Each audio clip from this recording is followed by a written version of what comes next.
Welcome to Hood Champion. Welcome to Hood Champion Boxing and Sports. In boxing, you find a way to win or you find a way to lose. George Kambosos, Devin Haney. Things are looking really good, looking really interesting. I think we're going to have a really great fight. The ferocious Australian against the master boxer, extremely high boxing IQ Devin Haney, American Devin Haney. But this is the thing, people. I know this fight is going to be good.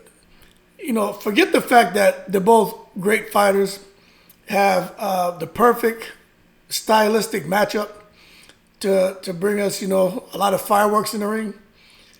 But because it's like everybody was feeling that Devin Haney is the one who should be worried about judges, is the one who should be worried about corruption, right? And not getting a fair shake if he gets in there. And one thing, if he dominates, they said, hey, he's going to probably still lose. But if it's a close fight, Devin Haney surely is going to lose the fight, right? So that was the narrative. That was the theme. Devin Haney got handcuffed to take the fight. And as a result, we know it's like he's innocent, but he's going to jail anyway. He's guilty until proven innocent type of situation. But now Kambosos, because there's so much attention on the possibility of Devin Haney getting robbed by a close decision, or even if they feel like he's dominated the fight, there's so much attention on the potential split decision win for Kambosos, or a unanimous decision for Kambosos, or majority decision, or whatever. There's so much attention on the scorecards because no one is really confident that Devin Haney is going to knock Kambosos out, or Kambosos is going to knock Devin Haney out. There's a concentric few that I think share that sentiment, albeit we know if someone decides to stay in the pocket too long and get caught, anything can happen in boxing. I think we can all collectively agree on that. But Kambosos is feeling that, hey, because I'm at home and there's so much attention on a hometown bias towards me, he's starting to feel like he's the one who needs to be worried about the judges. He's the one who should be worried about the scorecard. He's starting to feel like he should have taken the fight abroad instead of bringing it home.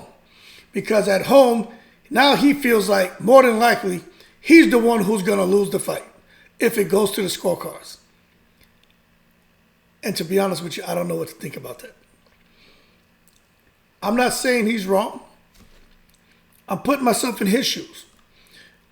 I definitely don't think he's surrendering into a victim stance. I think he has every right to have that concern because there is a lot of attention on this fight. The circumstances are so unique. And Devin Haney winning on the scorecards in Australia, especially right now with all of the attention on the fight, his dad not being allowed into the country, Devin Haney could win on the scorecard. That is plausible. We have to understand that. But for Kambosos to be running around here frightened, afraid, I'm not going to say he's wrong, but I think that maybe this is just, these guys trying to sell the fight. But absolutely unexpected to hear that. Actually made me laugh. That's why I did the image of him being scared. Like, come on, man. You're at home. More than likely, if something was to happen, where there's some corruption, it's not going to be against Kambosos. I just don't think that. That's not even fathomable for me. But for Kambosos, it is. So we can't say he's wrong. He has every right to feel that way. You know what I'm saying? I mean, I understand what he's saying. I don't agree, but I understand. I can see what the point he's trying to make, why he would feel that way. I don't agree, but it is what it is. So I'm interested to know what people out there think. I honestly think that this fight is gonna be close. I do. I think it's gonna be close. And I think the person who's gonna win in those exchanges in close is the guy with the shorter arms. And that's Kambosos. But Devin Haney can box. He's long, but Kambosos is ferocious. It's a great stylistic matchup. Who can control the landscape of that ring? Who's going to be the guy, managing that real estate? And, talking about the corner now. So it's the guy who's controlling the landscape in the ring and the guys who are managing the real estate, man. And that's Devin Haney in his corner. Kambosos in his corner. And whoever has the best strategy, those are the guys who are going to win the fight. Unless somebody, like I said before, decides to stay there too long and gets caught.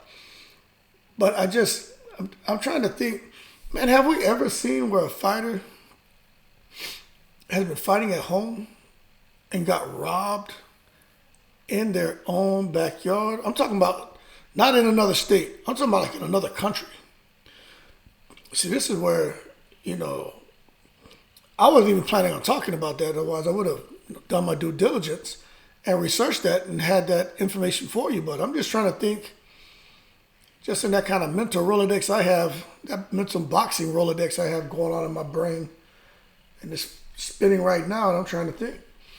Shit, man, has anyone fought in their own country and got robbed?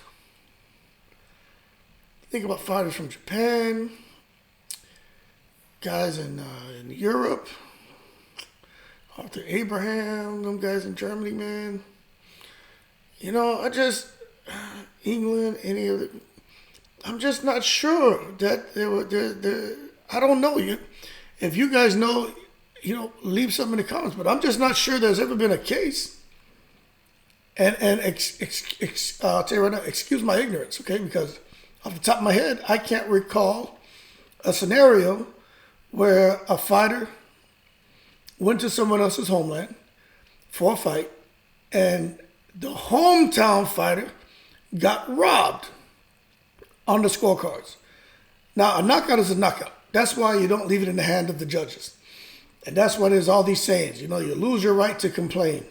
You don't get paid for overtime. So that's why you want to get the knockout. But, could a fighter actually lose on the scorecards at home? I would say, it could happen. Especially if the person who's fighting abroad is the bigger draw, is the cash cow, is the more marketable person. I could see, and I could see where things like that could happen. But I just want to give the benefit of the doubt to the Australian boxing organizations and, the promoters who are involved, to where, something like that you would hope, wouldn't happen.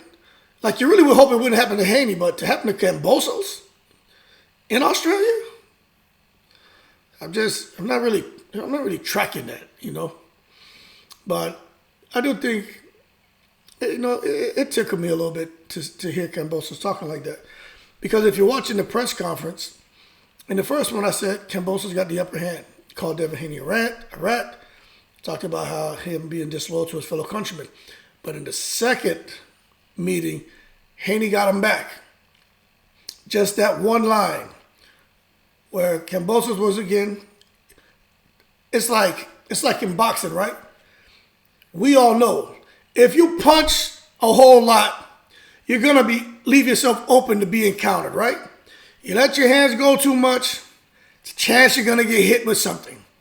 The less you throw your hands, the more of a chance you stay protected, right? But the same thing goes in that verbal warfare.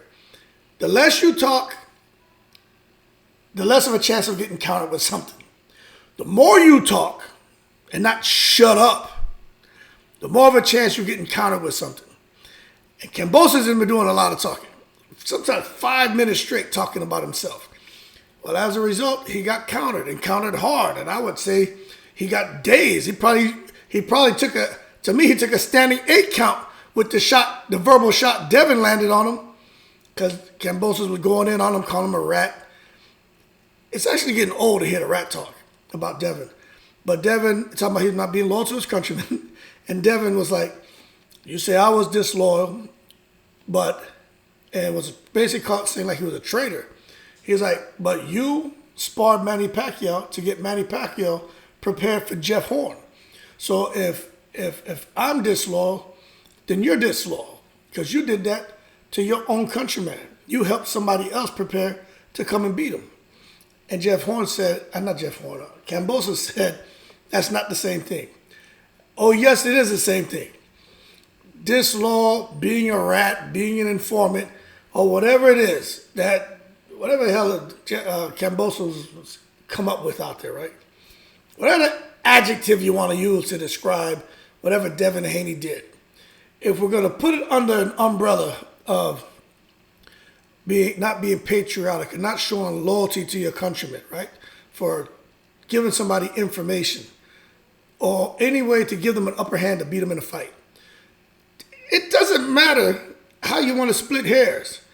Being disloyal, helping somebody, whether you're giving information or sparring with them, to defeat your fellow countrymen, it's all the same thing. It falls underneath that umbrella. So then Kambosos is guilty of the same thing.